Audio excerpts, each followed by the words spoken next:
यह कहानी 4 स्त्रियों की है जो कि आत्मज्ञान पाने के लिए भिक्षुई बनना चाहती थी। ये स्त्रियां काफ़ी गुरुओं के पास जाती हैं, लेकिन फिर भी कोई इन्हें शिक्षा नहीं देता।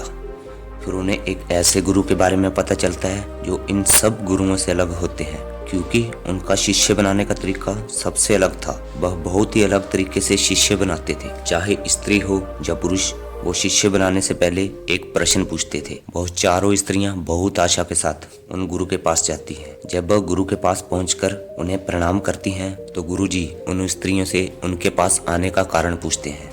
तो चारों स्त्रियां बोलती हैं, गुरुदेव, हमने अपने जीवन में मन की शांति खोजी, लेकिन वह शांति हमें नहीं मिली। जिसकी तलाश में हम ना जाने कहां कहां भटकी, पर हमें वह कहीं नहीं मिली। हम आपसे दीक्षा लेकर भिक्षुई बनना चाहती हैं और परम सत्य की खोज में लगना चाहती हैं। गुरुजी कहते हैं, मैं तुम्हें दीक्षा दूंगा, लेकिन उसके लिए तुम्हें मेरे प्रश्न का उत्तर देना होगा। यदि तुम मेरे इस प्रश्न का उत्तर सही नहीं दे पाती, तो मैं तुम्हें दीक्षा नहीं दूंगा। मेरा प्रश्न बहुत ही सरल है, क्या तुम तैयार हो?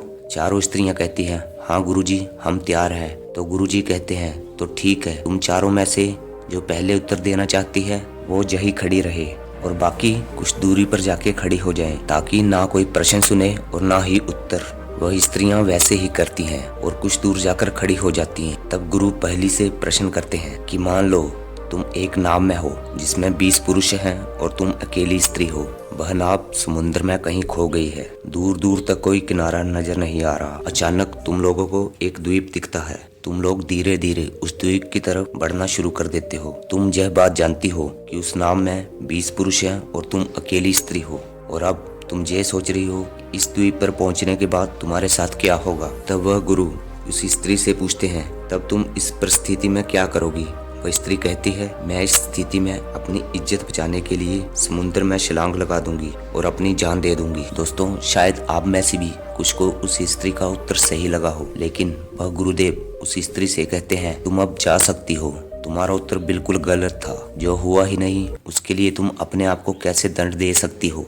स्त्री ने सोचा, मैंने तो बहुत सोच समझ कर उत्तर दिया था, लेकिन गुरु कह रहे हैं कि यह उत्तर तो गलत है। वह स्त्री बहुत ही निराश होकर वहां से चली जाती है। तब दूसरी स्त्री आती है। गुरु उस स्त्री से भी यही प्रश्न करते हैं कि मान लो तुम एक नाव में जा रही हो और उसमें 20 पुरुष हैं और तुम अकेली स्त्री हो। वह नाव किसी समुद्र में खो गई है और उसे कोई किनारा नहीं दिखाई दे रहा और अचानक एक द्वीप दिखाई देता है। नाव द्वीप की तरफ आगे बढ़ रही है और तुम्हारे भीतर यह चल रहा है कि तुम अकेली स्त्री हो और जहाँ 20 पुरुष हैं। द्वीप पे पहुंचने के बाद तुम्हारे साथ क्या होगा? गुरु कहते हैं कि तुम बताओ, ऐसी परिस्थिति में तुम क्या करोगी? वही स्त्री कहती है कि मैं स्वयं को उस नाव पे मौजूद सबसे शक्तिशाली पुरुष को समर्पित कर दूंगी। जो शक्तिशाली पुरुष होगा वह बाकी पुरुषों से मेरी रक्षा करेगा। शायद आपको भी यह उत्तर सुनने में थोड़ा सही लगा हो, लेकिन गुरुजी उस स्त्री को भी कहते हैं, तुम जा सकती हो, तुम्हारा उत्तर गलत है। एक पुरुष चाहे जितना भी शक्तिशाली क्यों ना हो, लेकिन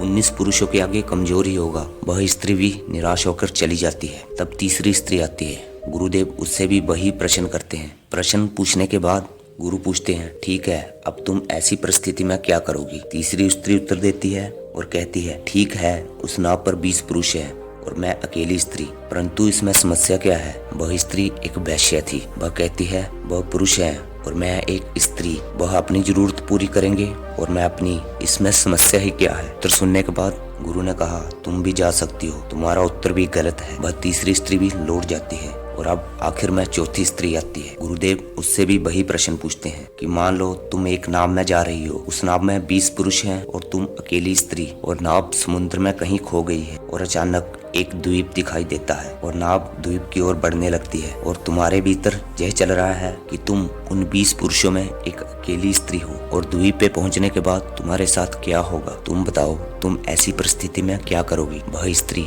अपने दोनों हाथ जोड़ती है और सिर झुकाकर कहती है, गुरु आप बताओ कि मैं इस परिस्थिति में क्या करूं? तब गुरुदेव कहते हैं, तो फिर जानने के लिए तैयार हो जाओ। जिसके पास पहले से कोई बनावटी उत्तर नहीं है, वही सच्चा उत्तर हो सकता है। वह गुरु उस स्त्री को दीक्षा देते हैं और वह स्त्री परम सत्य की खोज में लग जाती है। दोस्तों, आपको इस कहानी से क्या समझाया? कमेंट करके अपनी राय जरूर दें।